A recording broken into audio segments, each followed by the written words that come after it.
किसको आप कहेंगे कि हाँ ये personality is a great personality? मैंने एक बहुत फेमस डायलॉग एक बार सुना था, communication is not what you say but what the other person understands.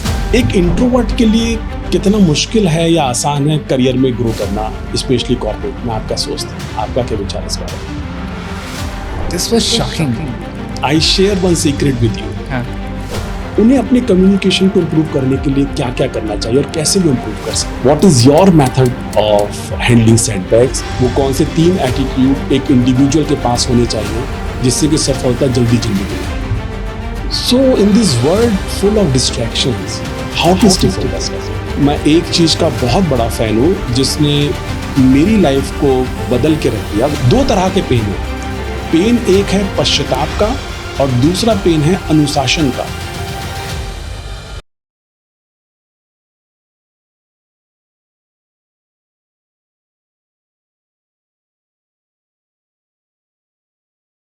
Hello friends, आज बहुत ही स्पेशल दिन है मेरी लाइफ का और आज मैं पहला पॉडकास्ट अपना रिकॉर्ड करने जा रहा हूं। आपने सही सुना, not as a guest but as a host. और इस पॉडकास्ट का नाम रहने वाला है heart to heart talks with life coach Kulvir. पहली हर एक चीज बहुत स्पेशल होती है और ये पॉडकास्ट सिंस ये मेरा पहला है तो बहुत स्पेशल होने वाला है, जहां पर कि हम बात करने वाले हैं करियर के ऊपर, पर्सनैलिटी डेवलपमेंट के ऊपर और उसके जो फाइनल एस्पेक्ट्स हैं, communication skills, how to build your career further और सेल्फ कॉन्फिडेंस को कैसे बिल्ड करेंगे और बहुत सारी बातें फ्री फ्लोइंग तरीके से। इस पॉडकास्ट में जो समथिंग स्पेशल है वो ये है कि अधिकतर पॉडकास्ट में आप देखते हैं कि जो होस्ट है he is asking the questions, where in this podcast even guest is allowed to ask questions, hence it's going to be a true conversation. That's why I say it heart to heart talk. आज के जो हमारे guest हैं वो बहुत special हैं।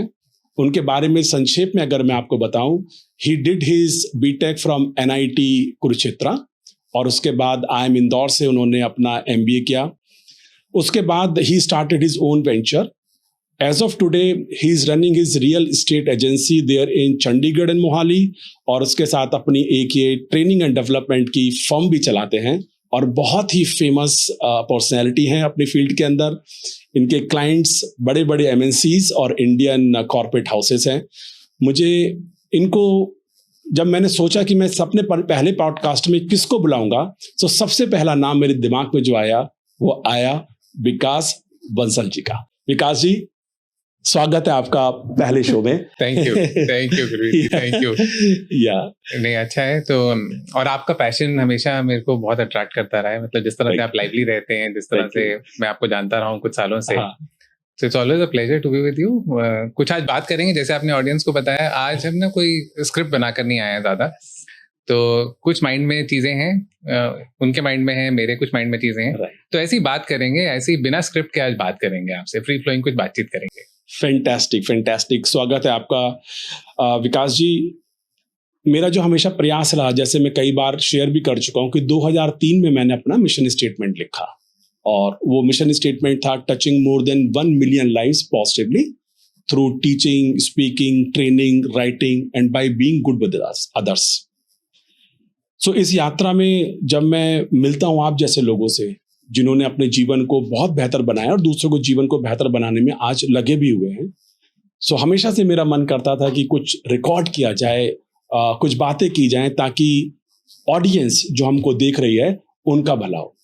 सो to begin with the first question of mind, जब हम पर्सनैलिटी डेवलपमेंट की बात करते हैं या पर्सनैलिटी की बात करते हैं, आपकी नजर में एक जो पर्सनैलिटी संसार के लिए, जहां पर इंटरपर्सनल एक्सचेंजेस होते हैं, और कॉर्पोरेट के लिए किसको आप कहेंगे कि हाँ ये personality is a great personality? उसमें ऐसी क्या क्या चीजें होती हैं? देखो, मैं जब जिस तरह से आपने डिस्क्राइब किया ना, हम तो एक साक्षात रूप की बात कर रहे हैं। भगवान के अलावा तो कोई भी पर्सनैलिटी पूर्ण रूप से डेवलप नहीं है, राइट। पर अगर मैं इंसान की बात करूं, हाँ, जैसे अब आपने कुछ चीजें टच की, इंटरपर्सनल स्किल्स की बात की, आपने कम्युनिकेशन स्किल्स की बात की, और आज के टाइम में अडेप्टेबिलिटी बहुत इंपॉर्टेंट हो गई है। जैसे कुलवीर जी, आज के डेट में हम ज्यादातर तो नहीं होंगे, चलो फिर भी कहीं ना कहीं चैट जीपीटी और इन सब टूल्स की हेल्प लेने लग गए हैं, राइट। आज से 3 साल पहले तो किसी ने सुना नहीं था, राइट। तो तो मैं कहूँगा ये 2-3 चीज़ें अगर आप में हैं, आप अपनी बात को लोगों तक पहुँचा सकते हैं। मैंने एक बहुत फेमस डायलॉग एक बार सुना था, communication is not what you say but what the other person understands. Absolutely. And this has stayed with me for a very long time. मतलब हम कई बार हम सोचते हैं कि मैंने बोल दिया मतलब सामने वाले को समझ आ गया, ऐसा नहीं होता। फैमिलीज में, ऑर्गेनाइजेशंस में बहुत बार जिसको हम वर्ड को यूज करते हैं ना, miscommunication, that's the biggest cause of concern. लड़ाइयाँ होती हैं उसके कारण, हमारे डेडलाइंस पूरे नहीं हो पाते, बहुत से काम अधूरे रह जाते हैं। So I believe so communication skills, फिर जिस तरह मैंने अडेप्टेबिलिटी की बात की, और लास्टली आपके इंटरपर्सनल कि इंटरपर्सनल का मैं ये नहीं कहूँगा कुलवीर जी कि सब लोग आपको पसंद करेंगे, ऐसा कभी नहीं हो सकता। राइट। तो मतलब फिर वही, मैं भगवान नहीं हूँ ना, ऐसा कभी नहीं हो सकता। तो सब लोग पसंद नहीं करेंगे, बट जो आपको नहीं भी पसंद करते वो आपके पीछे से एटलीस्ट क्या आपके बारे में अच्छा सोच सकते हैं, राइट। तो उस तरह से मतलब इंटरपर्सनल स्किल्स, जो आपको पसंद करता है वो तो आपके बारे में अच्छा सोचता ही है, आपके पेरेंट्स, आपके दोस्त, वो तो अच्छा सोचते ही हैं। बट आपके प्रोफेशनल कोलीग्स, चाहे आपकी उनके साथ प्रोफेशनल राइवलरी रही है, लेकिन फिर भी जब आपके बारे में सोचें, आंख बंद करके मैं कुलवीर जी के बारे में सोचूं, so do I think something positive about that person? अगर उतना है तो मतलब मैं उस चीज में भी ठीक कर रहा हूँ। तो मेरे हिसाब से ये 3 चीजें, आप अगर कुछ ऐड करना चाहें। फैंटास्टिक। सो विकास जी, जैसे मैं आपसे शेयर कर रहा था behind the camera, I have come across around 1.25 lakh people in my life till date. अगर मैं सारी खूबियां जो किसी पर्सनैलिटी की हैं उनका निचोड़ निकालूं तो 2 बकेट्स में डाल सकता हूं। एक बकेट कहलाएगी कैरेक्टर, चरित्र, और दूसरी कहलाएगी कॉम्पिटेंसी, उसकी दक्षता। कोई भी व्यक्ति जिसका कैरेक्टर स्ट्रांग है और कॉम्पिटेंस हाई है, नहीं बिल्कुल, एक्चुअली 2 वर्ड्स में उसको बहुत अच्छा एक तरह से समअप कर दिया ना, and competence, character and competence. अगर ये 2 चीजें हैं, यस बिल्कुल ठीक है, थैंक यू। सो विकास जी, जो अगला प्रश्न मेरे दिमाग में आता है, जब मैं आजकल के स्टूडेंट्स को देखता हूँ, स्पेशली से 12th से लेके ग्रेजुएशन करने वाले स्टूडेंट्स को देखता हूँ, उनके ऊपर पेरेंट्स ने बहुत ज्यादा एक प्रेशर डाला हुआ होता है करियर बनाने का। Everybody wants to be there in IIT, everybody wants to be there in IIM or AIMS. So कहाँ तक वाजिब है अपने बच्चों से इतनी उम्मीद करना, क्योंकि सीटें तो लिमिटेड होती है। ये ना, आप और मैं शायद उस स्टेज से निकल रहे हैं या निकल चुके हैं। आई एम श्योर आप तो निकल चुके हैं उस स्टेज से जहाँ बच्चे का करियर वाली बात है। पर अगर मैं बात करूँ, मेरा बेटा भी कॉलेज में है, और ये ना चीज़ें मुझे अभी भी थोड़ी सी अटपटी लगती हैं, क्योंकि मैं बिलीव करता हूँ कि बच्चे का इंटरेस्ट कहीं ना कहीं अपना वो डेवलप तो हो चुका है। मीन्स जिस स्टेज तक आया है वो 10th के बाद उसका कुछ ना कुछ उसको पता है। एक तो होता है इंक्लूजन, एक एक्सक्लूजन। उसको ये नहीं पता ठीक से उसको क्या करना है, एटलीस्ट उसको ये पता है उसको क्या नहीं करना लाइफ में, राइट। मुझे, क्योंकि मैं ये वर्ड इसलिए यूज कर रहा हूँ, जब हमने ना अपनी स्ट्रीम सिलेक्ट की थी क्लास 11th में, बहुत पुरानी बात हो गई, तब हम प्रिंसिपल ऑफ एक्सक्लूजन से ही किया था। बहुत राइट। आपने भी हो सकता है कि भाई मेडिकल तो ले नहीं सकते, मतलब हमसे नहीं हो पाएगा भाई, वो काट पीट नहीं हो पाएगी। राइट। अच्छा, आर्ट्स, उस समय अगर आप अच्छे स्टूडेंट तो आर्ट्स लेना तो ऐसे लगता था कि भाई क्या बात कर रहे हो, आर्ट्स इसलिए रूल्ड आउट है। कॉमर्स हमने कहा यार नौकरियां पता नहीं मिलेंगी नहीं मिलेंगी। मैं बहुत ही एक नॉर्मल एक फैमिली से था, तो कॉमर्स के बाद जिनका अपना प्रैक्टिस होती थी वो ठीक है, नहीं तो हमें पता नहीं नौकरी मिलेंगी कि नहीं मिलेंगी, तो हमने नॉन मेडिकल ले लिया। आज के बच्चों पास थोड़ी सी इन्फॉर्मेशन ज्यादा है, बट फिर भी बच्चे 11-12 तक डिसीजन अपना ले चुके हैं। तो जब ले चुके हैं उसके बाद मेरा सिर्फ काम रहता है उसको एक फैसिलिटेट करना। एब्सोल्युटली, वो एक इकोलॉजी क्रिएट करना उनके चारों तरफ। मतलब जितना मैं कर सकता हूँ, जितनी मेरी क्षमता है उसके हिसाब से एक एनवायरनमेंट या वो एक एनवायरनमेंट में उसको दे सकता हूँ। उसके बाद उसका इंटरेस्ट जो रहेगा, मैं तो एक ही मतलब सेंटेंस यूज करता हूँ, 3 वर्ड्स यूज करता हूँ बेटे के साथ, it's your life. It's your life. मैं पुराना गाना नहीं मैं याद कर रहा हूँ, बट मैं वैसी बात कर रहा हूँ कि अपने बच्चे के साथ मैं ये बात कर रहा हूँ, it's your life. I am there standing besides you, but I am not there forcing you to do something which you don't want to do. तो मुझे लगता है कई बार, या तो जिस तरह आपने बताया ना, अच्छा आपके भी तो, आप तो स्टेज से निकल चुके हैं, मेरा बेटा तो कॉलेज में है, बट आपने अपने टाइम में क्या ऐसा, वैसे एज अ पेरेंट तो हमें कभी भी लगता है कि हमने फोर्स किया होगा, बट आपको लगता है कि आपने कुछ ऐसा फोर्स किया होगा? नहीं, एक तो मैंने कभी फोर्स नहीं किया, और दूसरा, I believe that every soul comes with its own destiny as well.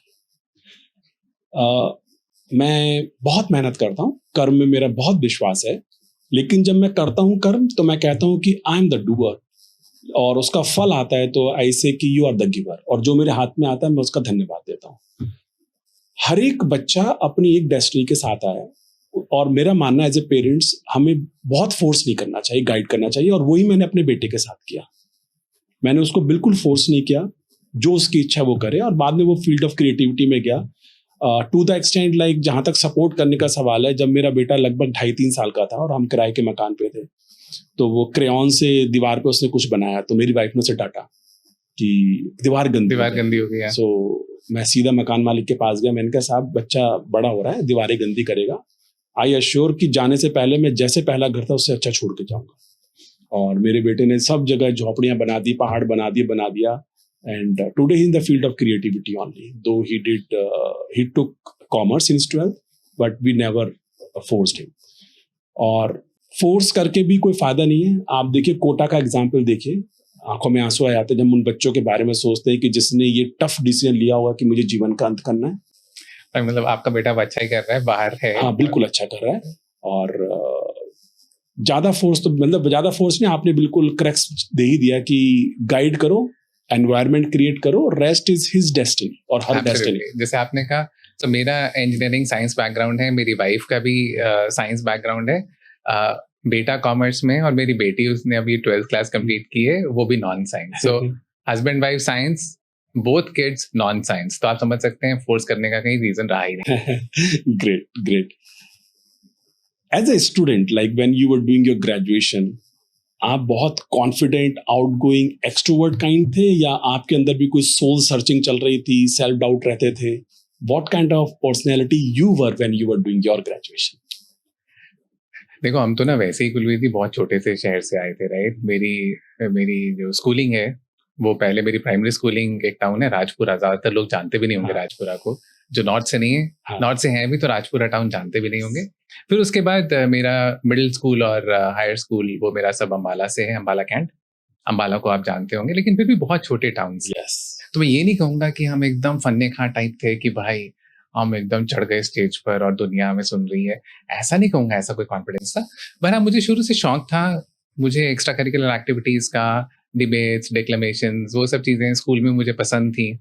तो जैसे मैं इंजीनियरिंग में भी गया तो मेरे लिए बड़ा नेचुरल था, अगर कोई इवेंट हो रहा है उस इवेंट को संभालना, उस इवेंट को कंडक्ट करना, तो मेरी थोड़ी वो नेचुरल चीजें थी। बट नेचुरल का ये नहीं मतलब कि मैं बहुत ज्यादा एक्सट्रोवर्ट था, बहुत ज्यादा मतलब कि मैं एक तरह से सबको मैं ही नजर आ रहा हूँ, उस तरह की पर्सनालिटी नहीं थी। So I was a simple small town boy, but with some natural instincts of having that confidence if given a chance. और इसमें ना वो डेनियल पिंक की किताब है, उसमें वो बात करते हैं कुछ ना सेलिंग के ऊपर, उनकी एक किताब है टू सेल इज ह्यूमन। उसमें वैसे मैंने, क्योंकि वो बहुत साल पहले पढ़ी थी, इंसिडेंटली मैं लास्ट मंथ उसको दोबारा पढ़ रहा था, तो उसमें वो एक टर्म यूज करते हैं एक्सट्रोवर्ट, इंट्रोवर्ट, और थर्ड एक टर्म यूज करते हैं एम्बीवर्ट। आई एम श्योर आप तो ये टर्मिनोलॉजीज एचआर में रहते हुए सब टर्मिनोलॉजी जानते हैं। तो मैं अपने आप को कहीं ना कहीं ना एम्बीवर्ट ही कहूंगा। मतलब ऐसा भी नहीं कि एकदम बस एक कॉर्नर में बैठ गया, लेकिन ऐसा भी नहीं that I am the life of the party. जो एक्सट्रोवर्ट्स होते हैं वो तो जब आ जाएं तो बस, तो मैं कहीं बीच में, और ऐसा ही था। बट आपको मैं जब देखता हूँ ना, आप मुझे थोड़ा सा ज्यादा और फ्लैम्बॉयंट, और हाँ, I am sure you are from ambivert to a slightly more extrovert kind of a person, या ये भी ओवर द इयर्स डेवलप हुआ और आप ऐसे नहीं थे, कैसा हुआ? अगर ऑनेस्टली मैं बोलूं तो मैं प्योर इंट्रोवर्ट हूँ। लगता नहीं आपसे बातचीत जब भी मैंने की है। और extroversion is my acquired skill or acquired preference which I show to this world. और आप विश्वास नहीं जानेंगे कि टिल ग्रेजुएशन तक I never used to talk to anybody.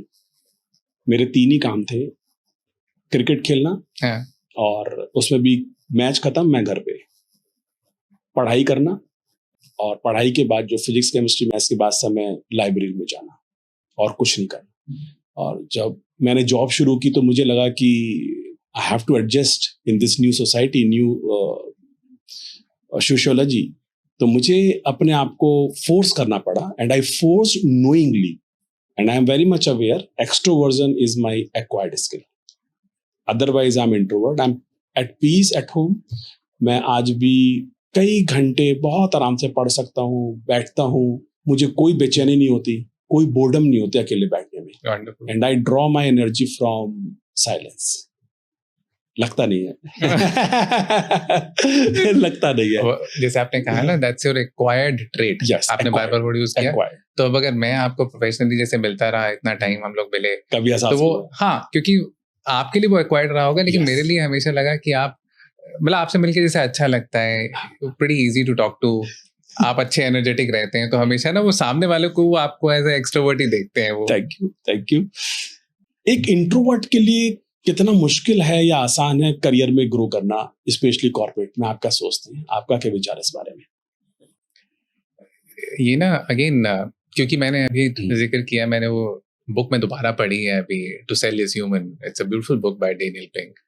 और उसमें ना इसके बारे में वो बात करते हैं दोबारा. देखो, अगर हम इंट्रोवर्ट की बात करें, तो सबसे पहला प्रोफेशन जो हमें ख्याल आता है जहाँ पे इंट्रोवर्ट्स नहीं चल पाएंगे, वो है selling. Absolutely. Whenever you think of selling, you think about a person who can really speak aloud. वो एकदम कॉन्फिडेंस से आपसे बात कर रहा है, राइट? आपको डिसीजन लेने में हेल्प कर सकता है. पर उसमें ना वो बीच में बुक में कहीं ना कहीं स्टैटिस्टिक्स शेयर करते हैं. वो कहते हैं उन्होंने लॉन्ग रन में दोनों को पर्सनालिटीज को स्टडी किया, सेल्स में भी एक्सट्रोवर्ट होना कोई बेनिफिशियल नहीं है. उन्होंने जब ऐसे 2 ग्रुप्स में डिवाइड किया, लोगों को ट्रैक किया, तो जो इंट्रोवर्ट्स थे और जो एक्सट्रोवर्ट्स थे, दोनों में सेल्स वॉल्यूम में कोई फर्क नहीं था. This was shocking.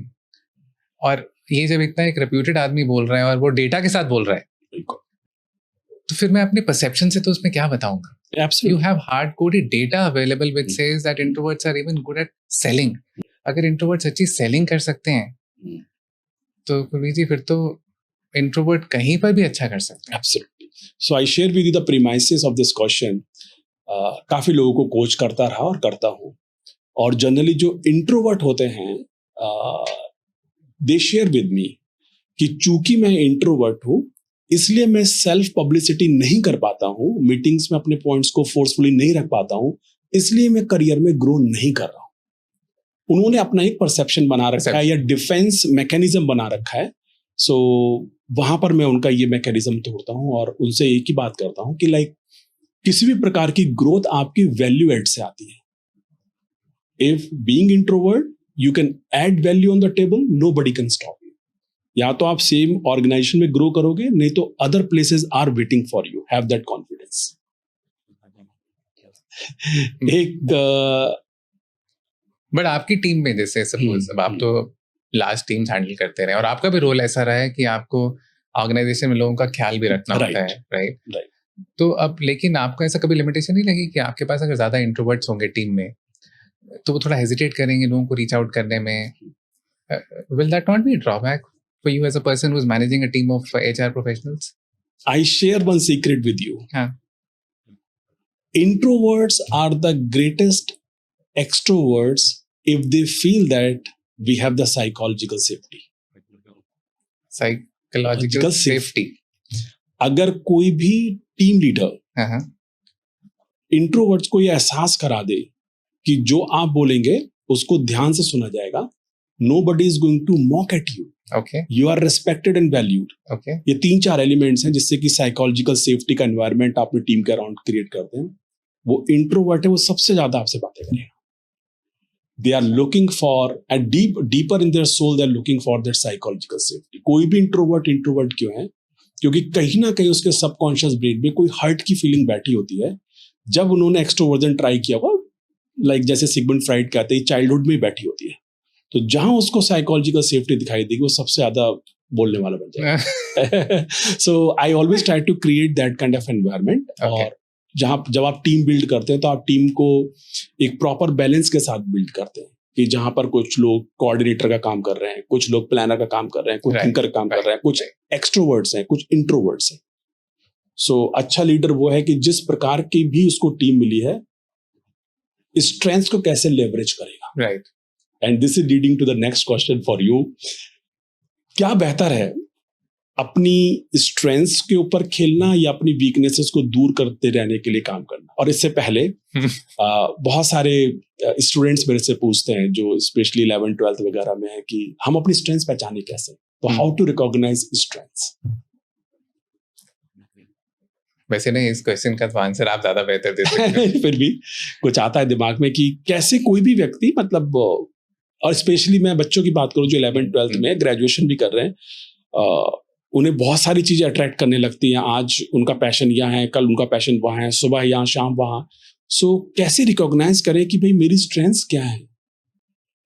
एक्चुअली ना, स्ट्रेंथ्स रिकॉग्नाइज करने का कोई, मैं कहूँगा कोई शॉर्टकट मेथोडोलॉजी तो नहीं है। राइट। जब हम, जैसे सपोज मुझे अगर बहुत चीज़ों का शौक है, जैसे आपने कहा कि लोगों को उस जमाने में या उस उम्र में तो ज़्यादा शौक रहते हैं, तो मैं कहूँगा स्ट्रेंथ्स आप ना ढूंढने की कोशिश मत करो। जो भी आपके अभी शौक है ना, उन शौक को अगर आप समय निकाल सकते हो, उन शौक को पूरा करना शुरू करो। लेट्स से आप ट्रैकिंग जाना चाहते हो, साइकिलिंग करना चाहते हो, स्विमिंग भी आप करना चाहते हो, अच्छे नॉवेल्स पढ़ने का भी आपको शौक है, पढ़ाई भी आप कर रहे हो, जो भी आप तो जो कर रहे हो ना, वो सारी चीज़ें, believe you have time for everything in life. अब प्रायोरिटाइज करने की बात होती है, थोड़ा सोना कम पड़ेगा ना, जिंदगी में सब कुछ हो सकता है। अब मैं ट्रैकिंग पे भी जाता हूँ संडेज को, तो आप वो सब कुछ करो। Over a period of time कहीं ना आपकी इंक्लिनेशन आनी शुरू होगी कि इस एक्टिविटी में मैं थोड़ा सा ज़्यादा टाइम स्पेंड करना चाहता हूँ। वो ना अंदर से कहीं ना वो क्लिक होगा कि यार इस पे थोड़ा सा ज़्यादा टाइम लगाते हैं। वो धीरे धीरे आप अपने आप रियलाइज करोगे कि कुछ एक्टिविटीज़ पीछे छूटनी शुरू हो जाएंगी, कुछ एक्टिविटीज़ में आपका टाइम लगना ज़्यादा शुरू हो जाएगा। I believe that's the only way. मतलब वो आप क्वेश्चनेयर पे, मतलब ऑब्वियसली कुछ ना कुछ ना इस तरह के साइकोमेट्रिक आप तो क्योंकि एचआर में हैं, आपके पास वो टूल्स होते होंगे, बट ये देसी तरीका, मतलब and this is a time tested method. इसमें ना आपको कहीं कोई रिग्रेट नहीं होगा कि मैंने जिंदगी में, अरे जैसे मैं ना, अब आपने पूछा मेरे को याद आया, मेरे को ना माँ बाप ने काफ़ी थोड़ा सा फोर्स किया। फोर्स मतलब क्योंकि हम देखो इस छोटे टाउन के थे, उस जमाने में कुछ नहीं होता था एक्स्ट्रा करने को। क्या होता था? बिल्कुल आपका मेरे को पता नहीं, हमने तो पतंग भी उड़ाई हुई है। हाँ, मैंने बहुत उड़ाई है। हाँ, तो गर्मी की छुट्टियों में पतंग उड़ा रहे होते थे, तो पेरेंट्स ने कहा ये पतंग तुम चलो ठीक है, उन्होंने ना गिटार की क्लासेस में डाल दिया। I am talking about, I was in what 5th 6th 7th standard, ठीक से मुझे क्लास भी याद नहीं है। मैं कुछ दिन गया, हफ्ता 10 दिन। उस जमाने में ना, अच्छा मैं बात कर रहा हूँ 80s की, हाँ, गिटार क्लास में जाना बहुत बड़ी बात होती थी। तो मैं 5 से 7 8 दिन जो भी गया होऊंगा, मुझे नहीं जमा, तो मैंने छोड़ दिया। तो मतलब अब मुझे रिग्रेट तो नहीं है ना। When you are learning about the world outside, you are learning more about yourself. So अपने आप को जितने प्रोजेक्ट्स में, जितने डिफरेंट ग्रुप्स में आप ट्राई कर सकते हैं along with your studies, वो करें, और फिर आप पाएंगे कि आपको एक तो मजा आएगा, आपने बताया, और दूसरा आपको कुछ खास चीजों के लिए रिपीटेटिवली वैलिडेशन मिलेगा और रिपीटेडली लोग पॉजिटिव फीडबैक देंगे। वो शायद आपकी एक स्ट्रेंथ है। और कई बार जो हम जैसे जोहरी विंडो की बात करते हैं, राइट, कि externally people are observing what's your strength and you are unaware of that blind spots. So जितना आप लोगों से मिलोगे, जितने तरह तरह के काम करोगे, उतनी probability of recognising your strength become higher. और साइकोमेट्रिक टेस्ट के बारे में एक ही बात कहूंगा, वो प्रेफरेंस बताते हैं आपकी, वो आपके ऊपर स्टैंपिंग नहीं करते कि आपकी यही स्ट्रेंथ है। और किसी भी साइकोमेट्रिक टेस्ट को एक ह्यूमन में इतनी कैपेबिलिटी है, उसे गलत सिद्ध कर सकता है अपने कठिन परीक्षण फोकस के द्वारा। ये मैं मानता हूं आज की तारीख में। मैं खुद 2 टूल्स के ऊपर ग्लोबली सर्टिफाइड हूं, MBTI एंड डिस्क। और मैं ये मानता हूं कि यहाँ पे मुझे छोटा सा याद आता, रामकृष्ण परमहंस कहते थे कि किसी शिष्य ने उनको कोई दोहा सुनाया, उसका मतलब था कि कोयले को कितना भी धो सफेद नहीं हो सकता। तो रामकृष्ण परमहंस मेडिटेशन में थे, आंख खोली, बोले बेटा अगर कोयले को तुम खूब जलाओगे ना तो उसकी राख सफेद जरूर हो जाएगी। It means if you work hard on yourself, you can change your basic nature also. So strength पाना है तो ढूंढनी आपको, तो जो अभी मैंने थोड़े से काम शेयर करे वो आप कर सकते हैं। विकास जी, कम्युनिकेशन स्किल, जैसे आपने शुरू में भी कहा, एक बहुत प्राइज्ड स्किल है। Right from your selection in some organization और selection in some MBA college till you are alive on this planet. Career making के अलावा रिलेशनशिप बिल्डिंग में अपने को एक्सप्रेस करना, वो साइकोलॉजिकल वेलबींग जो हमारे अंदर पैदा होती है एक अच्छे कम्युनिकेशन से वो आती है। अगर मैं टारगेट करूं अर्ली करियर में जो एंटर किए हैं, उन्हें अपने कम्युनिकेशन को इंप्रूव करने के लिए क्या क्या करना चाहिए और कैसे वो इंप्रूव कर सकते हैं, किसी भी irrespective of any domain they are working in, be it HR, marketing, supply chain, production, कहीं भी हो, वो कैसे कर सकते हैं इंप्रूव अपनी कम्युनिकेशन को? देखो, एक तो ना थोड़ा सा ऑफ ट्रैक अगर मैं बताऊं, मैं उस तरह से लकी रहा कि ना मैंने अपना करियर सेल्स में शुरू किया, और थोड़ा अनयूजुअल था उस टाइम में। कुलवीर जी, मैं बात कर रहा हूँ लेट 90s। उस समय ना engineering was a passport to US, because jobs बहुत बहुत ज़्यादा थी जॉब्स, और आप किसी भी स्ट्रीम से होते थे, आपको थोड़ी सी बेसिक प्रोग्रामिंग आती है जो आपको आ जाती थी।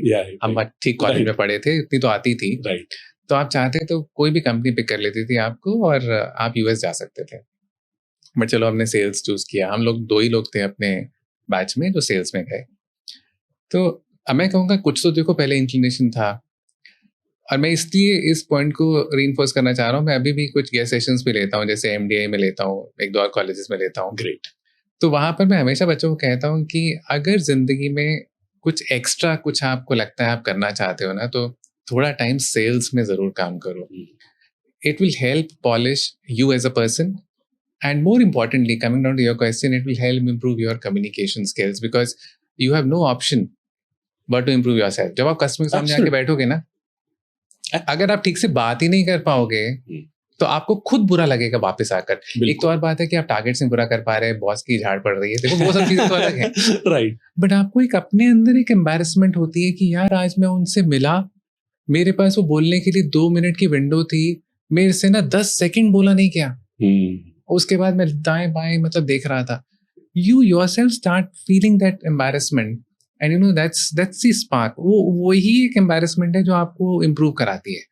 External environment, लोग आपको बुरा भला कह रहे हैं, उससे नहीं आप improve करते। जब आप अंदर से शर्म महसूस करते हो ना, तब आप ज्यादा improve करते हो।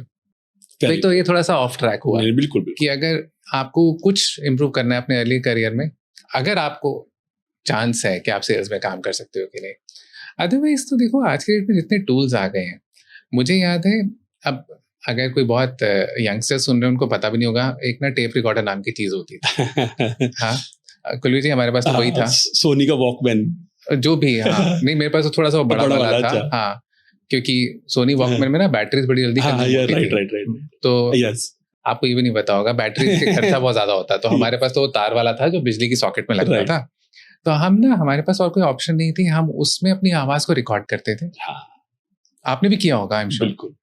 तो मैंने तो एमबीए के लिए तैयारी ऐसी की थी, इंजीनियरिंग टाइम में हम उसमें रिकॉर्ड करते थे, बिकॉज मैं ना सेक्रेटरी था कॉलेज में, इंजीनियरिंग कॉलेज में।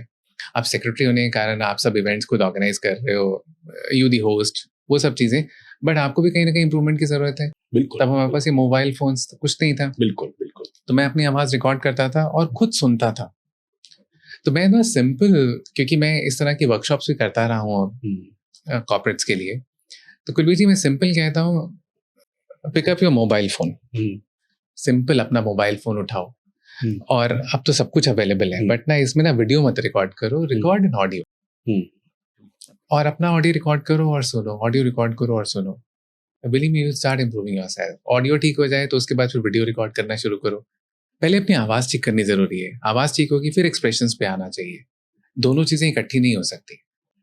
तो सिंपल है, तो आप किसी भी डोमेन में, आप एचआर में हैं, आप फाइनेंस में हैं, आप लॉजिस्टिक्स में हैं, start recording, start listening to your voice. Absolutely. और एक इसमें एक जो संस्था है जिसकी मैं बहुत रिस्पेक्ट करता हूँ, मैंने ज्वाइन नहीं की, बट मैंने लोगों को भेजा और बहुत चेंज देखा उनके कम्युनिकेशन में, वो है टोस्ट मास्टर्स क्लब। जैसे गुड़गांव में भी है, दिल्ली में, हर जगह आपको मिले, गुड़गांव में तो बहुत सारे, हर शहर में आपको मिलेंगे।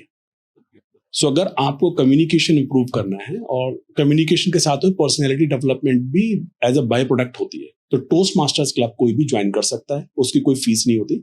मतलब नॉमिनल चार्ज, जो वेन्यू फी होती है वही आपकी जेब से जाती है, बहुत ही नॉमिनल चार्ज है, तो वो आप मतलब कोई भी ज्वाइन कर सकता है। सेकंड थिंग जिसने मुझे मदद करी मेरा कम्युनिकेशन इंप्रूव करने में, that was vocabulary. Okay.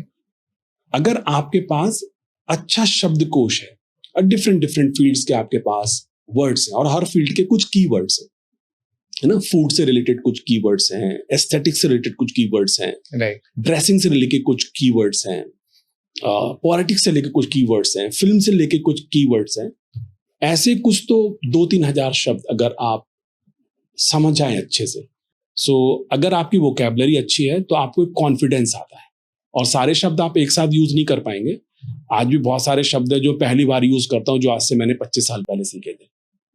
So vocabulary helps a lot. और जैसे विकास जी ने बताया कि आपको फोर्स करना पड़ेगा अपने आप को, वॉइस को रिकॉर्ड करना एक अच्छा तरीका, बहुत अच्छा तरीका हो सकता है।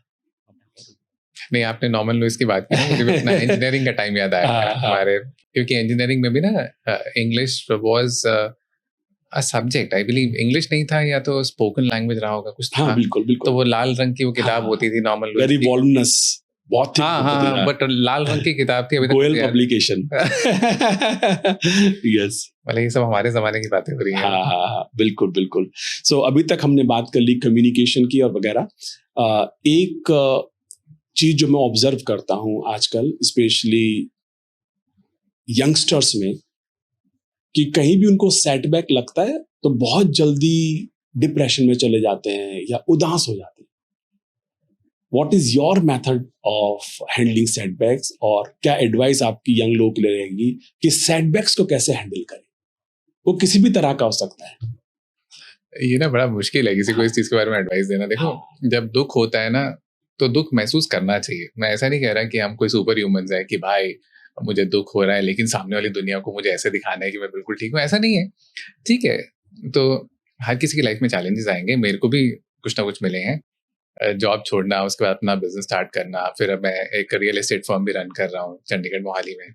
हर नया बिजनेस आप शुरू करते हो कुछ ना कुछ चैलेंजेस आते हैं, सेटबैक्स मिलते हैं, क्योंकि आप नया काम शुरू करते हो, कुछ अपने गोल्स रखते हो, ज्यादातर चांसेस रहते हैं कि वो गोल्स पूरे नहीं होते, तो सेटबैक्स आते हैं। मेरा सिंपल फॉर्मूला रहा है कुलवीर जी, मतलब लोग हमारी उम्र तो पहचान ही गए हैं, राइट? हम 80s की 90s की बातें कर रहे हैं, तो so we both are born in the 70s। Kulvir ji थोड़े से बड़े हैं मेरे से। तो हमारी उम्र आप जान गए हो। मैं ना सिंपल फॉर्मूला कहता हूँ कि देखो, जरूर नहीं आप इस पे अप्लाई करो कि मोटा मोटा भगवान अगर अलाउ करेंगे, उनके ऊपर ही है, तो मैं 100 साल जीना चाहता हूँ हेल्दी वे में, तो अपने शरीर का भी ध्यान रखता हूँ। तो अगर भगवान ने अलाउ किया कि हाँ विकास तुम 100 साल इस धरती पर हो, तो मुझे जीना है 100 साल। तो अगर 100 साल जीना है यार, अभी तो हाफ सेंचुरी के हम आसपास हैं। तो अगर आज कुछ सेटबैक आ रहा है, कोई बात नहीं यार, अभी 50 साल और बचे हैं। तो जो टाइम अभी थोड़ा सा खराब भी है, कोई बात नहीं, अच्छा टाइम आएगा यार, we still have 50 years to go. तो अगर मैं जिंदगी के आधे पड़ाव में ये सोच सकता हूँ, तो अगर कोई अभी इस समय लेट्स से 20s में है, तो कुलवीर जी वो तो कह सकता है कि यार अभी तो इनिंग्स शुरू हुई है। बिल्कुल, टेस्ट मैच है ये। अच्छा, ये T20 नहीं है, super, it's a test match. आपके पास पूरी डिलीवरीज खेलने को है, कोई नहीं कह रहा जल्दी आप अपना शॉट लगाओ, टेक योर टाइम। तो अगर आप 20, 21, 22 साल की हो यार, 80 साल पड़े हैं और अभी थोड़ा सा सेटबैक आ गया, कोई बात नहीं, you still have a very long life to go. तो मेरे को तो इसी से थोड़ी सी एनर्जी मिलती है। फिर अपने एक दो कुछ अच्छे कोई गाने, आपको पता है हर किसी के कोई फेवरेट सॉन्ग्स होते हैं, वो सुन लिए और दैट्स अबाउट इट। आप क्या करते हो? बहुत अच्छी बात आपने कही विकास जी कि लाइक हर एक का अपना एक मैकेनिज्म होता है, और हम टेस्ट मैच खेल रहे हैं, कोई 2020 नहीं खेल रहे हैं। Take your time. जैसे टेस्ट मैच में बल्लेबाज आता है, अपना समय लेता है, आंखें जमाता है, पिच को महसूस करता है और लंबी पारी खेलता है। सेटबैक के संदर्भ में मैं ये कहना चाहूंगा कि हर एक की लाइफ में सफलताएं और प्राप्तियां डिफरेंट स्टेजेस पे आती हैं। कोई 16-17 साल की उम्र में ही प्रोडिजी चाइल्ड जिसको बोलते हैं वो हो सकता है, कोई 30 साल की उम्र में सफल होता है। अगर आप अब्राहम लिंकन की जिंदगी के बारे में पढ़ेंगे तो 52-53 साल की उम्र में पहली सफलता है। उससे पहले वाइफ छोड़ के चले गई, किराना स्टोर बंद हो गया, उनके लॉ प्रैक्टिस नहीं चल पाई। इस सबसे बड़ी बात है कि अब्राहम लिंकन को जो अक्षर ज्ञान हुआ वो 12-13 साल की आयु में हुआ। तो उनके कुछ दोस्त रहे होंगे, वो शायद 5-6 साल की उम्र में पढ़ने लिखने लगे होंगे, but could they become as successful as Abraham Lincoln was? So ये बहुत ही सब्जेक्टिव इशू है. जो यंगस्टर्स हैं उनको मैं बिल्कुल दावे के साथ कहता हूं कि बेटा, लाइफ में कुछ भी तुम्हारा कोई नुकसान हो जाए, उसमें सिर्फ ये देखना कि भगवान तुम्हें सिखाना क्या चाहता है. दिल छोटा करने की जरूरत नहीं है. ऊपर वाला तुमसे और मेरे से सबसे बराबर प्यार करता है. अगर वो सेटबैक दे रहा है ना, वो हमको ऊंचा उठाना चाहता है, वो हमको मजबूत बनाना चाहता है, वो हमको सिखाना चाहता है. सेटबैक में 3 चीज देखना. What is the learning for me? There is something bigger in the store of God which God wants to give me and God is making me strong. दिल छोटा कभी नहीं करना, कभी नहीं करना. बहुत बढ़िया, बहुत बढ़िया. नहीं, absolutely, you said it beautifully कि कुछ ना कुछ कहते हैं ना, चैलेंजेस के कारण ही हम ग्रो करते हैं. I always ask one question. कभी वर्कशॉप में क्वेश्चन पूछता हूँ कि भाई कितने लोगों की जिंदगी में चैलेंजेस हैं, बड़े चैलेंजेस? तो सभी लोग हाथ उठाते हैं. कहता हूँ कि ओके, कितने लोगों की जिंदगी में चैलेंजेस थे और तुमने ओवरकम किए? सभी हाथ उठाते हैं. तो आखिरी क्वेश्चन मेरा ये होता है कि चैलेंजेस को ओवरकम करने के बाद आप स्ट्रॉन्गर बने कि वीकर बने? सभी ने कहा कि स्ट्रॉन्गर बने, बेहतर बने, शानदार बने, समझ ज्यादा आई. मैंने कहा अभी जो आपके प्रेजेंट चैलेंजेस हैं वो भी यही करने के लिए आए हुए. Absolutely, so everybody starts feeling relieved. Vikas ji, एक क्वेश्चन मेरे मन में बड़ा प्रबल तरीके से आ रहा है कि जो एटीट्यूड है वो कितना सहायक होता है व्यक्ति को सफल बनाने में. कि एंड इसका लीडिंग क्वेश्चन ये है कि what kind of attitudes, if I से लाइक, वो कौन से 3 एटीट्यूड एक इंडिविजुअल के पास होने चाहिए जिससे कि सफलता जल्दी जिंदगी में आए? एक्चुअली तो अभी हमने जो बात की थी, अभी जो हम ये सेटबैक्स की बात कर रहे थे, कहीं ना कहीं एटीट्यूड से रिलेटेड ही था. वो रेजिलियंस का एटीट्यूड कह सकते हैं हम. बिल्कुल. क्योंकि अभी जो हम बात कर रहे थे कि चैलेंजेस आएंगे, तो ऑब्वियसली आपने वर्ड बोल ही दिया. क्योंकि जब भी हम सेटबैक्स की बात कर रहे हैं, एटीट्यूड की बात करते हैं, रेजिलियंस की तो बात कर रहे हैं ना. और specially in this time of uncertainty, जो कि जिसको हम वूका या बानी वर्ड बोलते हैं, तो रेजिलियंस हमारा सहायक है. तो एक एटीट्यूड हम कहते हैं रेजिलियंस है. और कौन सा एटीट्यूड है जो हमको मदद कर सकते हैं सफल होने में, या किसी को ही मदद कर सकते हैं? एक्चुअली मैं कहूँगा रेजिलियंस के अंदर कुलवीर जी सब कुछ ही आ गया. अच्छा. क्योंकि रेजिलियंस के अंदर आप सिर्फ बाउंस बैक की बात नहीं कर रहे हैं, आप पॉजिटिव थॉट्स की भी बात कर रहे हैं. राइट. क्योंकि अगर पॉजिटिव थॉट्स नहीं होंगी तो आप सोचेंगे ही नहीं दोबारा उठने का. राइट. आप उसमें हार्डवर्क की भी बात कर रहे हैं. Because if you been a failure, मैं अपनी बात बताऊं, लोग ना, ये मैं अपने बेटे को भी बात करता हूँ, तो मेरा, जैसे मैंने तब उस समय कैट का एग्जाम दिया, मैं आई एम इंदौर से ग्रेजुएट हूँ 2001, बट मेरी इंजीनियरिंग 97 में है. तो मेरा ना कैट 3rd अटेम्प्ट पे क्लियर हुआ था. हाँ, तो मैं बहुत बार लोगों को मिलता हूँ जो कहते हैं जैसे आज की डेट में भी नीट का एग्जाम देना है या कुछ देना है, कहीं ना कहीं वो एटीट्यूड पे आता है ना कि नहीं. मैं बहुत बच्चों को मिलता हूँ जो कहते हैं कि नहीं, हम एक एग्जाम देंगे, अगर हमारे पसंद का कॉलेज नहीं भी मिला, हम जो भी 2nd, 3rd, 4th चॉइस में चले जाएंगे, ठीक है, हमें साल नहीं बर्बाद करना. मैं कहता हूँ यार, जिंदगी पड़ी है भाई अभी तुम्हारी, ऐसा क्यों सोचते हो? बिल्कुल. Why can't you appear the next year? मैं ये नहीं कह रहा खाली बैठो. You want to join a college, but appear for the exam again.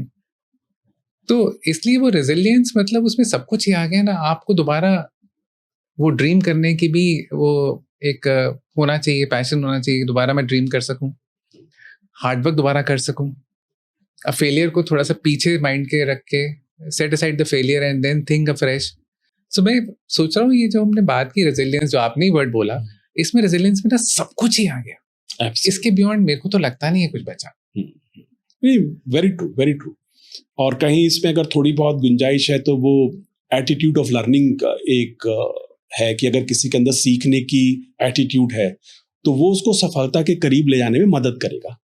क्योंकि आज मैं गार्टनर की रिपोर्ट पढ़ रहा था, वो कहते हैं कि लाइक बाई 2030 जो भी आपका KRA है वो 60% चेंज हो चुका होगा. सिर्फ 40% ही KRA आपका बचेगा जो है. तो 60% चेंज होगा, उसकी तैयारी आज से आपको करनी है. तो उसके लिए आपको नए कोर्सेज में एनरोल करना, न्यू लर्निंग करना, न्यू रीडिंग करना, न्यू ग्रुप्स में जाना, न्यू नेटवर्क बनाना. तो मुझे लगता है कि रेजिलियंस के साथ लर्निंग एटीट्यूड अगर हम कपल कर दें तो सफलता हम किसी भी फील्ड में हो ज़्यादा पा सकते हैं. एब्सोल्युटली एब्सोल्युटली, आपने जो भी मेरा अधूरा था वो कंप्लीट कर दिया। एब्सोल्युटली, मतलब वो बाउंस बैक करना है आपको, बिल्कुल लर्न तो करना ही पड़ेगा, कुछ फ्रेश लर्न तो करना पड़ेगा। बिल्कुल। सो विकास जी, आज की दुनिया में इतना डिस्ट्रैक्शन है, not only kids, even grown ups are distracted. So in this world full of distractions, how to stay focused? कुछ अगर आपसे टिप्स मिल जाएं तो बहुत अच्छा। मैं भी उस डिस्ट्रैक्टेड वर्ल्ड का ही मैं भी एक प्राणी हूँ। राइट। तो देखो, हम लोग सब डिस्ट्रैक्टेड होते हैं। अगर मैं कहूँ कुलवीर जी या मैं आज यहाँ पे बैठ के बात कर रहे हैं और हम डिस्ट्रैक्टेड नहीं है वो सब ऐप से अपने फोन में, मैं गलत बोलूंगा, right. Even I spend lot of time every day, lot of time का पता नहीं मुझे कितना टाइम हो सकता है, 1 घंटा 1.5 घंटा। तो बट मैंने आपको शुरू में एक चीज और कही थी, आपके पास ना जिंदगी में समय है सब कुछ करने का, समय है तभी तो वो टाइम लगा पा रहे हो ना वहां पर। बट बात आ जाती है प्रायोरिटाइज करने की, कि मेरे लिए आज के टाइम में ज्यादा प्रायोरिटी क्या है। तो अब जैसे मेरा रियल एस्टेट फर्म का जैसे काम सेटअप हो रहा है, तो अभी मेरे पास प्रायोरिटी रहती है, मेरे पास रोज की बहुत कॉल्स रहती हैं, वहाँ पे कुछ ना कुछ क्वेरीज हैं। तो मैं देख रहा हूँ मेरा सोशल मीडिया ब्राउजिंग का टाइम ऑटोमेटिकली कम हो गया। तो एक्चुअली डिस्ट्रैक्शन दूर करने का मुझे तो कोई गुरु मंत्र समझ नहीं आया। अगर मेरी प्रायोरिटी किसी और चीज पे ज्यादा आ गई है तो ऑटोमेटिकली मेरा यहाँ पे डिस्ट्रैक्शन कम हो जाएगा। ब्यूटीफुल। मतलब अभी कई बार कुलवीर जी ऐसा भी हो जाता है, बिलीव मी, कई बार एक दिन निकल जाता है, 2 दिन भी कई बार निकल जाते हैं कि मैंने जैसे लिंक्डइन पे अपनी पोस्ट शेड्यूल कर रखी है, उस पर कुछ कॉमेंट्स आ जाते हैं। आपको पता है वो कई बार 2 या 3 दिन बाद भी कोई कॉमेंट आता है। मैं कई बार 3 दिन बाद कमेंट पढ़ रहा हूँ तो मुझे याद ही नहीं रहता कि किस चीज का कमेंट है, क्योंकि मैंने पिछले 3 दिन से पोस्ट शेड्यूल कर दी है, आपने हफ्ते की पोस्ट शेड्यूल हो गई है। कई बार 2 या 3 दिन बीच में अब लिंक्डइन एक्सेस नहीं हुआ, क्योंकि मेरा माइंड अभी कहीं और फोकस्ड है, वहां पे मेरा कोई काम है, बहुत प्रायोरिटी है उस काम की। तो इसलिए जिंदगी में प्रायोरिटीज अगर आप बना के रखते रहोगे कहीं ना कहीं, इस प्रायोरिटी के बाद कुछ और, तो डिस्ट्रैक्शंस अपने आप दुनिया में कम हो जाएंगे। या और कुछ फॉर्मूला आप know, how beautifully you said, like आप ही के शब्दों, मतलब आप ही की बात को मैं दूसरे शब्दों में कहूं कि अगर किसी को अपने गोल्स की क्लैरिटी है, प्रायोरिटीज की क्लैरिटी है, पर्पस की क्लैरिटी है, वो डिस्ट्रैक्ट नहीं होगा। सो इसमें मुझे एक कोट वो ध्यान आती है कि like if you have stronger, if you don't have stronger goals, every second thing will distract you. अगर आपके गोल मजबूत नहीं तो हर चीज से आप डिस्ट्रैक्ट हो जाओगे, हर चीज से आप डिस्ट्रैक्ट हो जाओगे। तो दैट्स ब्यूटी। तो इसका मतलब यह है कि youngsters must give time to find what's their purpose, what's their goal and what are their priorities. वो कौन सी, मैं उसको थोड़ा सिंपल इसलिए कहूंगा, अगर कोई बहुत, जैसे अब बेटा कॉलेज में ही है ना, हाँ, ये बड़े बड़े वर्ड्स हो जाते हैं, पर्पस, गोल, राइट। सिंपल चीज यार, जिस चीज में मजा आ रहा है ना, उस चीज को परस्यू थोड़ा ज्यादा करना शुरू करो तो डिस्ट्रैक्शन कम हो जाएगा। यस, सो जिस चीज में मजा आ रहा है और वो आपकी लाइफ मेकिंग की चीज। Absolutely, absolutely. सो क्योंकि मजा तो बहुत सारी चीजें, हाँ बिल्कुल बिल्कुल सही कहा आपने, मतलब वो इनबिल्ट था आपके आंसर में, वो मैं नहीं चल रहा हूँ। बिल्कुल, एब्सोल्युटली। ठीक है, बहुत बहुत अच्छी बात आपने कही। सो अभी तक हमने बात कर ली माइंडसेट के ऊपर, एटीट्यूड के ऊपर, करियर बिल्डिंग के ऊपर, कम्युनिकेशन के ऊपर, and how to stay focused के ऊपर।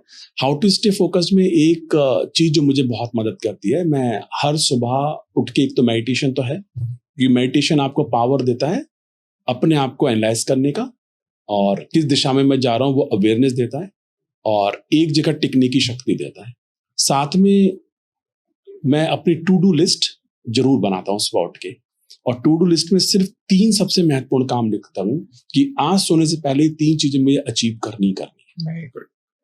सो I don't make a very long, very lengthy to do list. I write down कि मैं सोऊंगा नहीं जब तक ये 3 चीजें मैं खत्म नहीं कर दूंगा, and that thing keeps me focused. Brilliant. मतलब मैं आपके जितना डिसिप्लिन नहीं हूँ, मैं एक्चुअली एडमिट करूंगा, आपके जितना नहीं हूँ, पर मेरे पास थोड़ा सा वीकली अपने कुछ गाइडलाइंस रहती हैं। सबके अपने अपने मेथड्स हैं, सबके अपने मेथड्स हैं, बट मेथड्स होने चाहिए, सिस्टम्स होने चाहिए, क्योंकि जिनके पास मेथड्स और सिस्टम्स नहीं है तो लाइफ के थपेड़े आपको जिधर ले जाएंगे आप उधर जाना शुरू कर देंगे। मतलब हाँ, कहीं ना कहीं जिस तरह कुलवीर जी ने बात की ना, वो सिस्टम्स या जो भी आपके कुछ गोल्स या जो आपने कुछ टारगेट्स रखे हुए हैं, उससे थोड़ा सा डिसिप्लिन रहता है लाइफ में। जैसे मुझे पता है कि मेरी एक न्यूज़लेटर जानी है हर थर्सडे, वो न्यूज़लेटर जानी है तो मुझे उसमें 2-3-4 घंटे मिनिमम लगते हैं उसको कंपोज करने में, सब कुछ करने में, क्योंकि वो चैट जीपीटी नहीं लिख सकती, वो मेरी थॉट्स हैं, राइट, मुझे लिखना है। मुझे हर हफ्ते कुछ वीडियोस रिकॉर्ड करने हैं अपने लीडरशिप चैनल के लिए, अपने रियल एस्टेट चैनल के लिए। वो हर हफ्ते जो वीडियोस रिकॉर्ड होने हैं वो होने ही होने हैं। So there are certain tasks which have to happen on a weekly basis, which have to happen.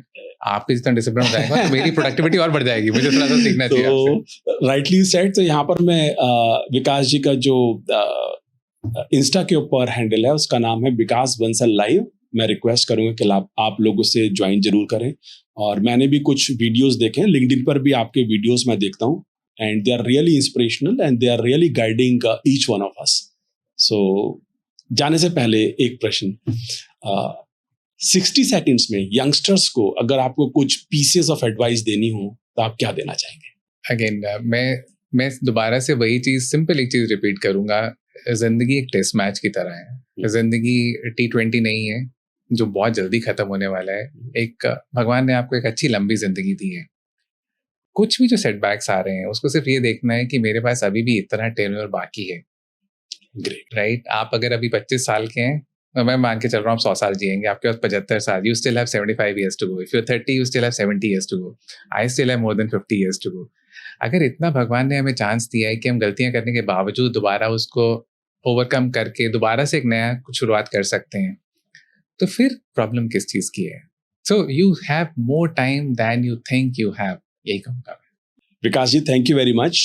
आपने मेरी रिक्वेस्ट को स्वीकार किया और समय निकाला, और सारी ऑडियंस को मतलब मुझे फील होता है कि ये एपिसोड बहुत मदद करने वाला है, स्पेशली जो यंगस्टर्स हैं जो अपने करियर को एक नई ऊंचाई पे ले जाना चाहते हैं, उनको गाइडेंस मिली होगी और साथ में क्लैरिटी भी मिली होगी।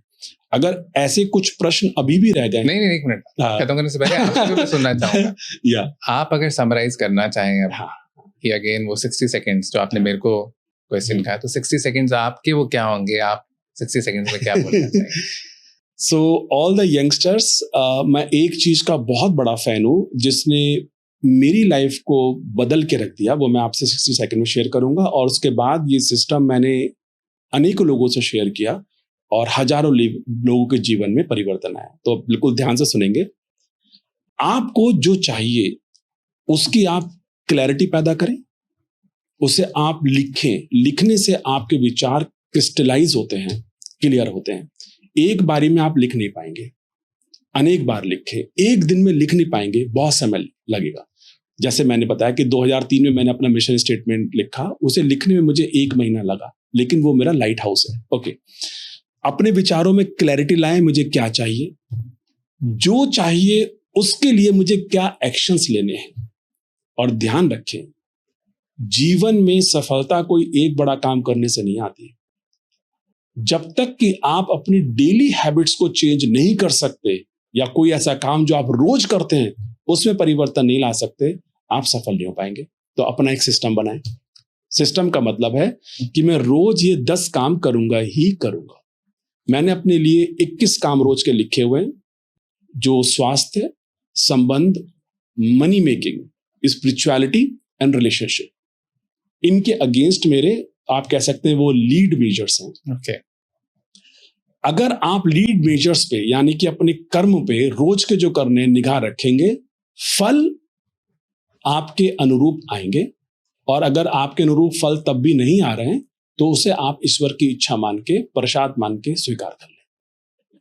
अगर किसी के पास सिस्टम नहीं है तो वो बेचारगी की जिंदगी हमेशा जीता रहेगा। सिस्टम फॉलो करें और उसके बाद जो प्राप्त होता है, क्योंकि आज से 10 साल बाद, 20 साल बाद जब आप पीछे मुड़ के देखेंगे, आप कितने सफल हैं या नहीं हैं ये तो मैं नहीं बता सकता, लेकिन आप एक वो आत्मा होंगे जिसके अंदर पश्चाताप नहीं बैठा होगा। पेन 2 तरीके का है। एक है काश मैंने कर लिया होता यार उस उम्र में। 2 तरह के पेन है। पेन एक है पश्चाताप का, काश हमने उस समय कर लिया होता, और दूसरा पेन है अनुशासन का, कि जब आप अपने को अनुशासित करते हैं तो आपको तकलीफ होती है। अगर आप अनुशासन के पेन को स्वीकार कर सकते हैं हंस के, पश्चाताप का पेन आपको कभी नहीं होगा।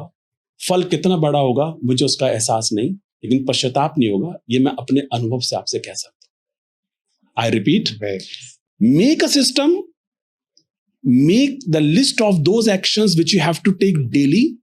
Don't compromise on that. You are going to lead the life full of energy and very successful life you are going to be. Thank you. विकास जी, आज आपसे बात करके मुझे बहुत अच्छा लगा और मैं 100% श्योर हूं कि जो भी लोग इस पॉडकास्ट को देख रहे हैं इसमें से कुछ एक्शन पॉइंट्स अपने बनाएंगे।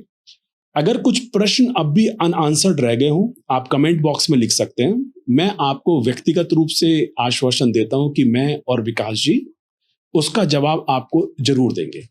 और आज ये हमारा पहला पॉडकास्ट था, उसके लिए एक बार फिर से मैं धन्यवाद देना चाहूंगा Vikas ji. Thank you very much thank you for finding time and coming to the studio. Thank you very much.